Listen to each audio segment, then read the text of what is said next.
Finally!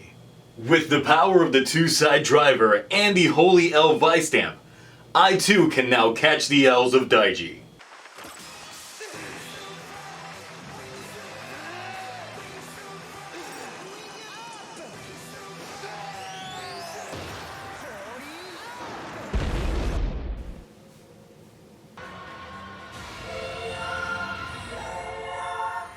It's been a long time coming, but I'm finally feeling positive about this show again.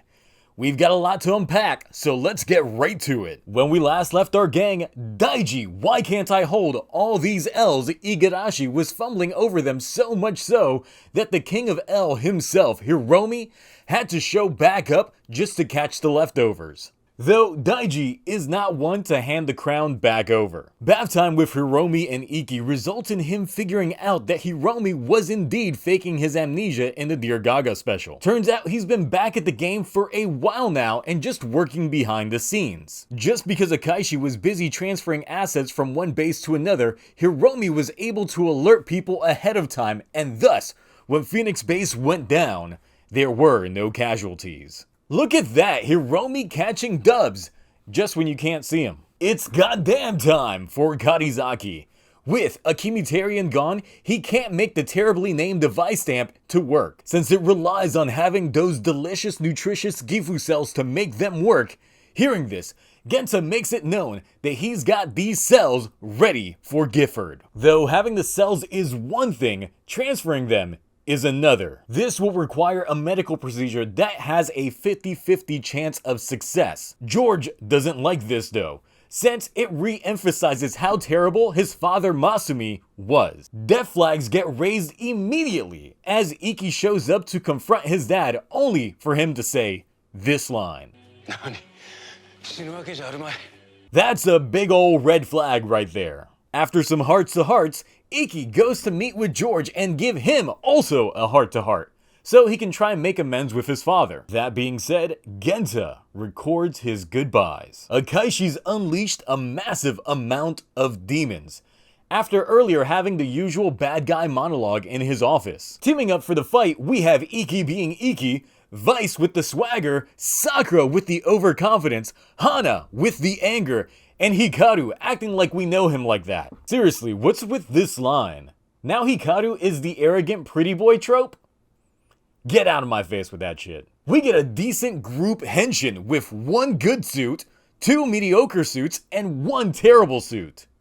You decide. They get to wrecking all sorts of face, with Vail showing up to challenge Iki. Though, while duking it out, he can feel that something is wrong. See, back at the operating table, Masumi's having a hard time with this surgery, but that's when George shows up to help out his daddy. Though, even with their two brilliant minds at play, things take a turn for the worse for Genta. Vail pointed out to Iki that since their lives are connected, if Genta is dying, so will he. Though now knowing this, Iki still tries to finish off Vail and then runs off to stop the surgery. He then shows up to stop the transfer from happening. Iki would rather have another way than have his dad die. That's when Giffard gets the juice and runs for it. Where's he headed? Apparently back to Gifu. But before Iki goes out, George hands him a second Revice driver.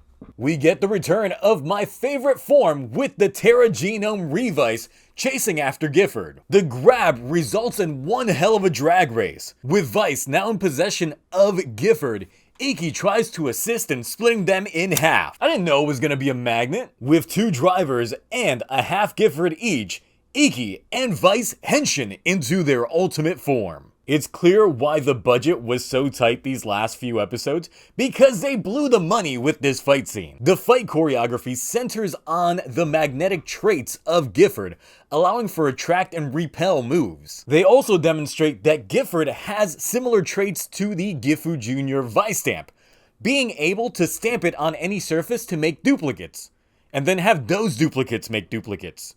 And so on and so on. Finishing off all the grunts and landing blow after blow to the Hell Giftarian. I gotta admit, when they said final remix, I was scared that they were gonna end up transforming into some ugly ass form. But no, Vice just becomes a giant soccer ball. And then Iki kicks said soccer ball, which goes so on brand for Iki, so it works. one double rider kick later, and the Hell Giftarian's short-lived presence has come to an end. Gifu then tries to test out this new form, only to get ki blasted right back. With the odds now in their favor, there's only one last thing. Daiji is probably gonna be the bad guy now. And Daddy Genta was faking his entire attitude. So, with this episode, we get the debut of Revice's ultimate form, Giffard Rex Genome. So, with that being said, let's talk forms. From the initial scans, I didn't like the helmet much. It looked like a combination between the Arkham Knight and Cheshire Cat. But after seeing it in action and full suited, I gotta say, it's probably the best Reiwa final form.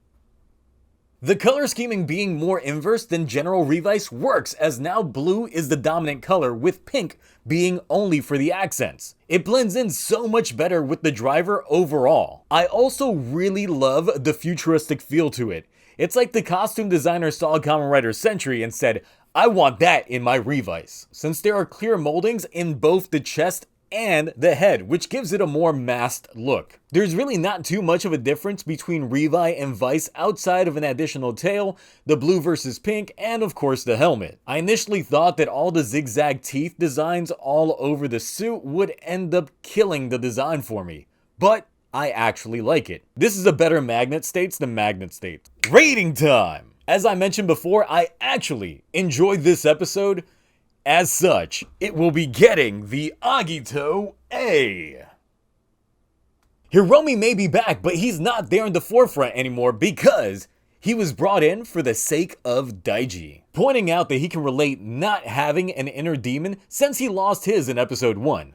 However, with all the mental gymnastics Akaishi's been playing with Daiji, it's clear that he's being set up to become some sort of villain. It might even take Kagero to bring him back. I'm also glad they didn't kill off Genta. However, with his snapback to his classic demeanor at the end of the episode, I'm really dreading that we won't get to see him join the fight anymore. And the drastic reveal and buildup that he had previously was really for nothing. The family dynamic is really coming into play now, with Iki trying to get George to work with his dad, as well as risking possibly losing out on that Giffard energy just to save his dad. Though, with Daiji still being the odd one out, the family is still split. Also, I keep shitting on the name, but the Giffard Rex Vice Stamp was already cool in its concept, and was already the best Vice Stamp design in my opinion. And before you ask, my fucking money! Yeah, I pre-ordered it, instantly threw my wallet at that thing. Anyway, what did you all think about this episode of Revice? Are you feeling that we're finally getting back to where this show needs to be? Also, how punchable do you find Hikaru's smug ass face? How do you feel about this ultimate form? And also, Daiji possibly being set up as a villain. That's it for me. I've actually got a rat problem in my house right now, so I'm gonna go hunting. Until next time, bye.